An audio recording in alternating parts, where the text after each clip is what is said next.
Quiero saber qué está pasando, Nico, en la política. Vamos a hablar con nuestros invitados. Lo presento ya. Jorge Liotti, que acaba de escribir este libro que obviamente recomendamos, La Última Encrucijada. Es uno de los... dilemas de la democracia argentina. Sí, lo escribe uno de los periodistas que más leemos, que está con nosotros, junto a María Julia Oliván. ¿Cómo les va?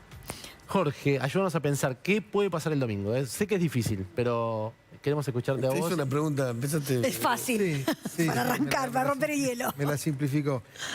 Mirá, yo te diría que hay dos maneras de mirar lo que va a pasar el domingo. Uno, racional con números, que es lo que estuvimos viendo hasta que empezó la veda de las encuestas, Claro. que te dan un panorama con Juntos por el Cambio un poquito arriba, un poco más abajo el oficialismo, con una diferencia grande, Massa sobre Grabois, y Milei un poco más abajo. Bueno, esta es la foto en la que todos desconfían, los encuestadores, los políticos. Hay un nivel de nerviosismo Claro. y yo te diría incertidumbre en los que siempre te dicen, haceme caso que esto va a salir así, esta vez te dicen, no sabemos. Entonces, también yo le agrego una especie de mirada quizás más intuitiva o de pregunta. Yo te diría disparada sobre todo por lo que pasó en el 19, cuando las encuestas también daban que supuestamente Alberto Fernández le sacaba 2 o 3 puntos a Macri y después le sacó casi 17. Claro. Entonces, yo a veces me atrevo a preguntarme un poco, ¿no será que camuflada la sociedad está preparando algún tipo de emboscada al gobierno en particular? Estos últimos días me dio la impresión de que algunos actores importantes del oficialismo, y va en línea con lo que ustedes decían recién, empezaron a preocuparse un poco más respecto de qué puede pasar el domingo. Obviamente no hay unanimidad, hay algunos que te dicen, no, estamos parejos, vamos palmo a palmo, pero hay algunas cosas, este corrimiento de Cristina sobre el final, algunas cuestiones que tienen que ver con lo que... ¿Le sorprendió lo de Cristina de correrse ahí del final? Yo te diría que viste que hubo una primera etapa, en 15 días apareció 3 veces con Massa y todos dijimos cómo está bancando a Massa, cosa que no hizo en ocasiones anteriores, y después vino un proceso supuestamente con el argumento de que Massa tenía que ir a buscar otro tipo de votantes que no fueran el kirchnerismo duro, pero a mí me parece que Cristina está viendo algo de esto, de lo que estamos conversando, y también recibe mucha devolución de los intendentes de la provincia de Buenos Aires, que en lugares donde sacaban 50 o 60 puntos, están sacando 40. O sea, son lugares donde si no hace el oficialismo una diferencia muy grande, después no puede compensar. Me parece percibir algo de eso, pero bueno, no sabemos. Lo racional es paridad, hay que ver qué nos espera el domingo. Frente a eso, en el territorio, bueno, está todo minado, como bien contaba en este cuadro, esta foto de La Matanza, que... ¿Vos naciste en La Matanza? No, en Esteban Echeverría. Ah, perdón. Limítrofes somos, Sí. al lado. Pero hoy en Border Periodismo publicamos justamente también en mi web un video a donde se muestra a la titular de la ANSES, de la UDAI, de la tablada de la ANSES, que fue a un colegio de la Escuela Secundaria 110 en Tablada, hablar sobre los derechos de los chicos a votar en quinto año. O Y sea, terminó los que ya bajando votan. línea, claro, terminó bajando línea adoctrinando a los pibes. Bueno, lo pueden ver en Border Periodismo y en las redes de Border, porque es muy fuerte ese video. O sea, Claro, pero a ver, la titular de una sede del ANSES es la titular. que va a un aula de quinto año a bajar línea. Claro, o sea, estaba el profesor de cívica, estaba otra agente y era ella la que es la titular y que además forma parte de una asociación política que se llama el Ateneo Néstor Kirchner, que tiene muchísimas fotos obviamente y despliegue de militancia total. Ahí Mirá, está tenemos el video, vamos a A verlo. verlo. Los docentes para que enseñen también mejores, porque ellos mejoran, siempre se capacitan constantemente. En ellos tiene que invertir el Estado, en ustedes tiene que invertir el Estado, en los hospitales tiene que invertir el Estado y mejorarlos cada vez más. Entonces, ojo con eso de arancelar, porque el arancel sale del bolsillo propio del trabajador y el que no trabaja, Sí, estoy escuchando. ¿qué hacemos con eso?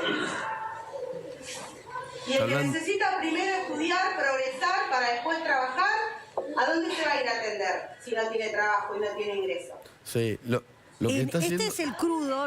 Yo hablé con la mamá del alumno que grabó esto, me mandó todos y tenemos un editado ahí en Border a donde se ve efectivamente a la persona de la que estoy hablando, que ahí justo la tapa un chico. Lo que está bueno es que los pibes la grabaron, porque se perdió el miedo. Claro, porque Como ellos cuando están la hasta el profesora esa 31. gritaba. Claro, pero mirá qué casualidad, hasta el 31 de agosto tienen opción para inscribirse en el Progresar.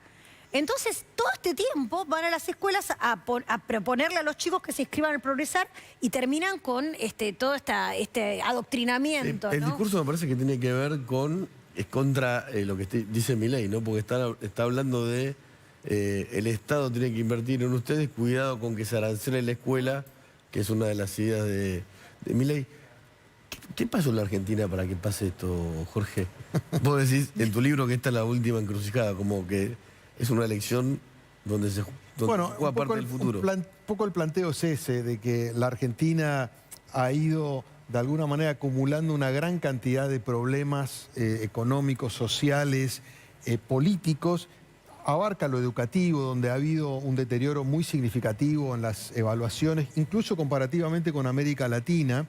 Esto lleva muchas décadas y me parece que como nunca antes ha llegado a un punto crucial y la sociedad lo percibe de esa manera. Y por eso yo marco que estas elecciones para mí son las más importantes de lo que va del siglo XXI, porque en las elecciones anteriores, cuando la gente estaba cansada, tenía una alternativa y una opción que se identificaba más o menos con claridad. En esta ocasión lo que se percibe es una sociedad que empieza a rebotar entre las opciones y no se encuentra atraída o interpretada. Vos decís que esa gente que tiene bronca, que en el 2000, después del 2001...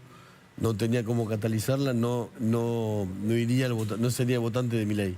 No, yo creo que Milei es un conducto que absorbe buena parte de ese votante, yo te diría el más irritado, e inclusive yo te diría el más nihilista, el que no cree en nada, dice, mira, no sé qué va a hacer Milei, pero todo lo anterior fue muy malo, yo me juego con Milei.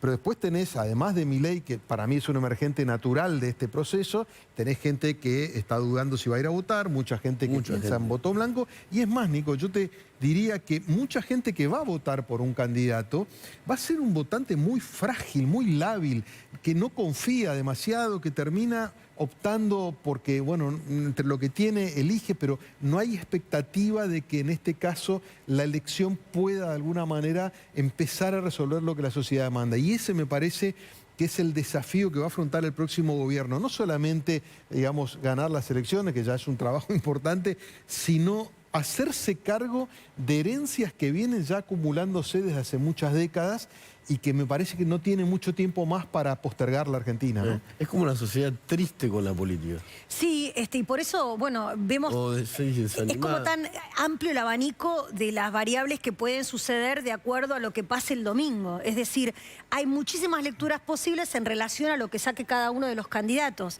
Y, o sea... voto en blanco, quién va a capitalizar a Milei, eso directamente con la interna de Juntos. Y por otro lado, ¿cuál va a ser de cara a la próxima, al próximo periodo de campaña, que es el que se abre este domingo? En el primer momento, ustedes recién estaban mostrando un Massa enojado con los 2 o 3 periodistas que habló de una manera, digamos, más casual, ¿no? Porque las otras fueron entrevistas a medios que, bueno, responden más que nada al núcleo duro, entrevistas más seguras. Fue como directamente a decir, bueno, tenemos que militar, o el mensaje del espacio fue, tenemos que militar a Massa, tenemos que estar acá todos juntos, y fue unívoco, ¿no? Ahí. Ahora, en esta otra etapa se supone que va a tener que abrir el juego, que va a tener que practicar qué decir cuando le pregunten estas cosas de sentido común, ¿no? Que están preguntando en algunas entrevistas, y cómo va a reaccionar la gente frente a eso, porque es un nuevo periodo, una nueva campaña la que se abre el lunes, ¿no? Sí, es como agotador pensarlo, obviamente van a pasar un par de semanas. ¿Qué podría pasar el lunes siguiente a las PASO? Sí, esa es otra gran pregunta. Esa es otra gran pregunta. Porque eso tiene implicancias no solamente electorales, obviamente es una elección muy compleja porque yo creo que se superpone características de una primaria, y esta vez sí hay internas, otros años no hubo. Claro. Sí. Y son importantes además. Son muy importantes, pero además la elección tiene como un carácter de elección general. Claro. ¿No? La gente va y vota el que le parece le el gusta, mejor. claro, sí. Entonces, es un sistema medio híbrido el de nuestras primarias Sí, que sí. genera un poco de confusión. Entonces, me parece que va a haber una primera lectura de carácter netamente electoral. Cómo quedó Juntos por el Cambio. Obviamente, quién ganó la interna me parece que es el dato central de este domingo. Después miraremos cómo quedó Massa, cuántos votos obtuvo y cómo quedó en referencia a Grabois, ¿no? Si Grabois, digamos, creo que si uno pudiera dosificar en un laboratorio le pondría 25-5, pero hay Claro, que ver si sale así. claro, claro. Y después si Milei concreta lo que se supone que es la expectativa, estar en 18 o 20 puntos aproximadamente, que es lo que terminaron dando las 50. Entonces, parece que hay una primera lectura y cómo sigue. O sea, el candidato es Bullrich o es Larreta, cómo se para Massa en función de eso. Milei sigue siendo competitivo o hay un voto útil que gira hacia Juntos por el Cambio. Me parece que eso está en un plano. Y después hay un tema que La para mí... fusión. Bueno, no, y además vos Voto en preguntabas blanco. por el día después. Ah. Y yo sigo mirando al gobierno, ¿no? Que le quedan 4 meses. Claro, claro. Digo, ¿Qué gobierno? bueno, ¿qué pasa? Digo, ¿qué pasa si el resultado de Massa no es bueno? ¿No? Porque Massa absorbe la centralidad de la candidatura y también Por la absorbe la expectativa. centralidad del gobierno y la economía. Claro. Entonces, ¿qué puede pasar en un caso? Digamos, yo te diría, los dos escenarios generan interrogantes. Si a Massa le va bien y es muy competitivo, me parece que el mercado va a decir, En Massa. hay riesgos, porque dice, pues, esto está incierto. Entonces, el mercado va a leer que la cuestión no se resolvió y hay que ver cómo reacciona. Y si a Massa no le va bien y la derrota es mucho más amplia de la que se imaginan, probablemente el mercado diga, bueno, viene un cambio en octubre, pero ¿qué pasa en los 4 meses de agosto a diciembre? ¿Cómo queda ese Massa internamente que, como ministro y como candidato? Pero además él como que se puso al frente, porque los Kirchner son muy hábiles en eso, Sí. ¿no? No están. Y que de En vuelta, la trampa, en meter a la gente en la trampa. No estuvieron parece que no estuvieron en el gobierno, que no fue el gobierno de ellos, y ahora parece que no están en las boletas. Y la boleta es Massa. Sí, sí, está Máximo está en la boleta. Máximo claro. Kirchner en la Bueno, boleta también de diputados. otro dato que va a ser interesante leer el domingo es cómo van a reaccionar los intendentes enojados con el cierre de listas que se mandó Máximo, dejando afuera un montón de acuerdos que había tenido con los intendentes. ¿Qué va a pasar en esas secciones electorales a donde sí hay posibilidad de maniobrar con otro candidato? Bueno, como otra vez volvemos a esto de La Matanza o otros distritos también. Pero digo, en ese sentido también me parece una elección particular, porque en general el conurbano bonaerense o los intendentes, o sea, no era algo tan difícil de dilucidar cómo iban a actuar en una elección, ¿no? Sí, acá se generaron como rencores. Hay rencores que no sé por dónde van a explotar, pero que en principio uno supondría que los varones del conurbano, ex llamados varones del conurbano, algo van a hacer con esto, ¿no? Con este enojo. Que el presidente del PJ bonaerense es Máximo Kirchner. Bueno, eso enoja mucho a los peronistas. Bueno, obviamente. Yo Ahí creo también que... hay una degradación, digo, con todo respeto de Máximo. Bueno, no es Dualde, no es Cafiero, no. Bueno, y además yo creo que no ha logrado coaligar al peronismo bonaerense. O sea, Totalmente. siguen estando divididos en tribus. Digamos, vos tenés la cámpora por un lado o lo que queda. A mi juicio, Claro. la cámpora se ha deshilachado mucho. Entonces vos tenés la cámpora de Máximo, lo que era la Roque, Guado con otro juego.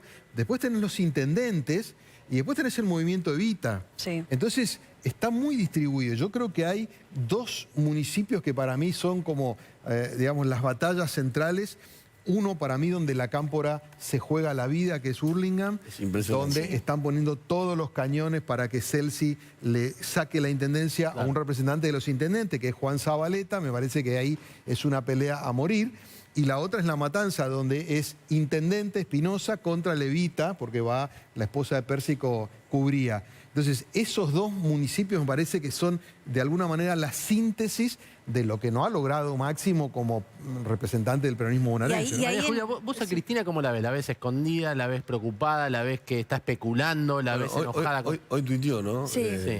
Tuitea como rea, ¿no? Sí. Hoy tuiteó como... Está como desatada. Igual habla así también últimamente. Sí. O sea, habla muy a los gritos y muy, bueno, siempre fue así, pero está como más desatada después yo creo que fue después de su condena. Sí. Después de la condena empezó a hacer declaraciones como que sin shock. filtro. Directamente de barricada sería.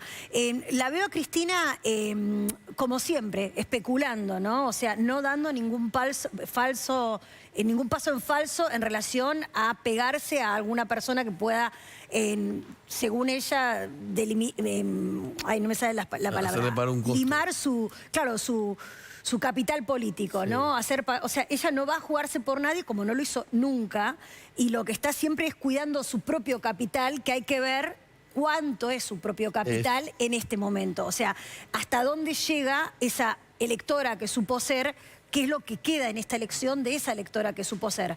Pero ella sigue en ese mismo, digamos, con esa misma corona con la que estuvo manejando el kirchnerismo todo este tiempo, que es lejos, observando y actuando quirúrgicamente en su propio beneficio y de su pequeño núcleo, ¿no? Sí. Y Kicillof, Jorge, ¿qué se juega, no? Porque él se juega la reelección, claramente, por eso se presenta, pero se juega más, porque hay quienes dicen, bueno, si a Kicillof le va bien y a Massa le va más o menos, Kicillof se puede convertir en un líder político eventualmente de la oposición si le tocara ganar a Juntos por el Cambio, ¿no? Bueno, sería un escenario factible porque él todavía tiene buenos indicadores en la provincia. Entonces, un poco el planteo es, si Massa gana y es presidente, Massa va a hacer todo.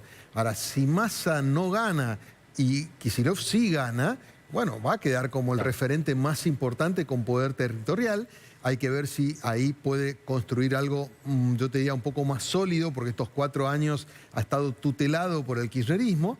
Y yo te digo, si pierden los dos, probablemente el núcleo duro se traslade a diputados con Máximo y el kirchnerismo, digamos, jugando ese papel de, digamos, de observador y obstructor de lo que pueda hacer el gobierno, ¿no? Sí. Entonces, pero sí, el escenario de que Kicillof quede en una posición, porque esto se puede dar más allá del arrastre, que sea que Massa gane en la provincia, pero que no le alcance a nivel nacional, es un escenario factible. Claro, pero ¿qué sería Kicillof sin la billetera, no? O sea, Claro, del Estado, con la ayuda del Estado. ¿Cuánto poder o Bueno, cuánto liderazgo es que podría tener? Yo creo que todos los experimentos de gobierno nacional de un signo y provincia de Buenos Aires del otro han sido muy traumáticos y conflictivos. Si Kicillof se queda en la provincia con un gobierno de Juntos, creo que provincia sería el lugar donde el kirchnerismo armaría una resistencia feroz y tendríamos una confrontación constante durante los 4 años. Unitarios y federales, una cosa así. Exacto. Nico, queremos